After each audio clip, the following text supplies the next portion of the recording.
A day with my dad part 2 అనమాట. So part 1లో అక్కడ తిరిగేసి ఇంకా బీచ్ రోడ్లో అలా వస్తుండగా అయోధ్య రామ మందిర్ వేశారు కదా ఈ మధ్య సెట్ ఇక్కడ.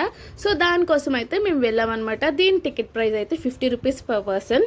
సో అలా లోపలికి వచ్చిన తర్వాత సెట్ అయితే చాలా న్యాచురాలిటీగా వేశారు, చాలా బాగుందనమాట. నిజంగా ఆ టెంపుల్కి వెళ్ళినట్టే అనిపించింది.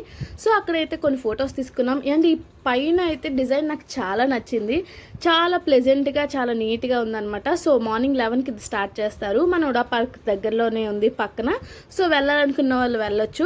అండ్ దీని తర్వాత అలా రైన్లో ముందుకొచ్చి మన కొబ్బరి చెట్ల దగ్గర ఆగి ఐస్ క్రీమ్ తింటూ మా డాడీతో అలా మేము ఎప్పుడు వెళ్ళే పాండురంగ స్వామి గుడికి వెళ్ళామన్నమాట. దాని తర్వాత మళ్ళీ బీచ్కి వెళ్ళాము. మా డాడీ అయితే చిన్నపిల్లల్లో చాలా ఆనందపడుతూ ఎంజాయ్ చేశారు. ఎందుకు వచ్చానో చెప్పలే కదా, నేనైతే ఎగ్జామ్ రాయడానికి వచ్చానమాట. సో అది అయిపోయింది, ఇంకా ఆకలి వేస్తుందని పునుగులు తినేసి చందమామను మాతో పాటు వచ్చేయమని శ్రీకాకుళంకి అయితే వచ్చేసాం. Bye bye.